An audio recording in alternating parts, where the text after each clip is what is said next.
Welcome back to day 25 of MCQ series. Topic వచ్చేసి బౌద్ధ మతం. ఈ బౌద్ధ మత సమావేశాలు అనేవి చాలా ఇంపార్టెంట్. ఎగ్జామ్లోనైనా ఇక్కడ నుంచి చాలా క్వశ్చన్స్ వస్తున్నాయి. సో దీనికి సంబంధించిన ఎంసీక్యూస్ ఇప్పుడు డిస్కస్ చేసుకుందాం. క్వశ్చన్: మొదటి బౌద్ధ మత సమావేశం ఎక్కడ జరిగింది అంటున్నారు. అలాగే ఆ బౌద్ధ మత సమావేశం ఎవరి కాలంలో నిర్వహించారు అంటే ఆ బౌద్ధ మత సమావేశం జరిగిన కాలంలో ఏ రాజు ఉన్నారని అర్థం. సో ఆప్షన్స్ చూస్తే ఇప్పుడు మనం ఆన్సర్ చూద్దాము. మొదటి బౌద్ధ సమావేశం ఎక్కడ జరిగింది, అలాగే ఎవరి ఆధ్వర్యంలో జరిగింది. ఈ బౌద్ధ మత సమావేశాలు అనేటివి 4 జరుగుతాయి. దీనికి మనం ఒక ట్రిక్ కూడా డిస్కస్ చేసుకున్నాము బౌద్ధ మతం అనే టాపిక్లో. ఫుల్ వీడియో కూడా చేశాను నేను. ఒకవేళ చూడకుంటే అది కూడా చూడండి, నేను కింద డిస్క్రిప్షన్లో లింక్ ఇస్తాను.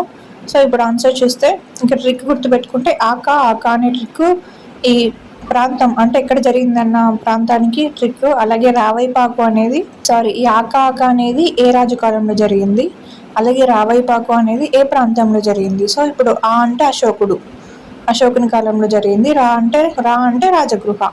సో ప్రాంతం రాజగృహ, రాజు అశోకుని కాలంలో జరిగింది. సో రాజగృహ అశోకుడు అంటే బి ఆప్షన్లో ఉంది కాబట్టి ఆప్షన్ బి అనేది కరెక్ట్ ఆన్సర్ అవుతుంది. సో ఆన్సర్ వచ్చేసి బి. ఇలాంటి మరిన్ని ఎంసీక్యూస్ కోసం ఛానల్ ఇప్పుడే సబ్స్క్రైబ్ చేసుకోండి. Thank you so much for watching. Next వీడియోలో మళ్ళీ కలుద్దాం. Thank you.